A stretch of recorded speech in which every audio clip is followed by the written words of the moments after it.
खबर आपको दें कि लाहौर में पीडीएम और इत्तेहादी जमातों का इजलास खत्म हो गया है। नवाज शरीफ समेत शुरका की अक्सरियत ने फुल कोर्ट न बनाने की सूरत में सुप्रीम कोर्ट के 3 रुकनी बेंच के बॉयकॉट का मशवरा दिया है। लाहौर में पीडीएम और इत्तेहादी जमातों का इजलास खत्म हो गया है। फुल कोर्ट न बनाने की सूरत में 3 रुकनी बेंच का बॉयकॉट किया जाए, अक्सरियत की राय सामने आई है। इस पर मजीद तफसीलात जानते हैं डॉन न्यूज के नुमाइंदे अदनान शेख से। अदनान शेख, इजलास खत्म हो गया है, क्या चीज सामने निकल कर आई है, बताइएगा।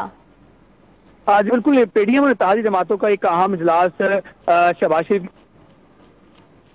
गिरदारी, मौलाना फजलुर रहमान, बिलावल भुट्टो, नवाज शरीफ और मरियम नवाज समेत खालिद मकबूल सिद्दीकी भी मौजूद थे।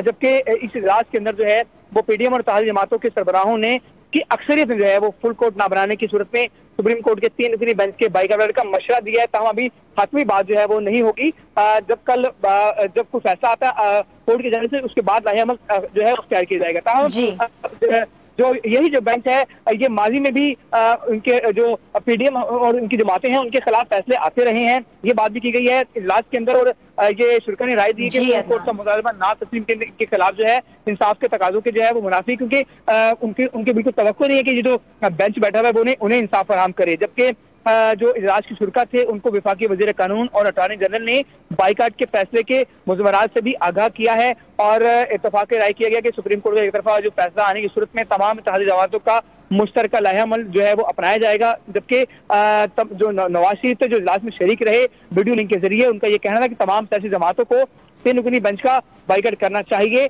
तहम आपसे कुछ देर के बाद जो मुस्लिम जो है एक अहम मीटिंग हुई है, इस मीटिंग के हवाले से एक एलामिया जारी करेगी जिसमें वो आज के इजलास की तमाम तफसीलात जो है उसमें दर्ज होंगी। ठीक है, इजलास खत्म हो गया है, एलामिया आपसे कुछ देर बाद जारी किया जाएगा। तफसीलात देते अदनान शेख, आपका बहुत शुक्रिया।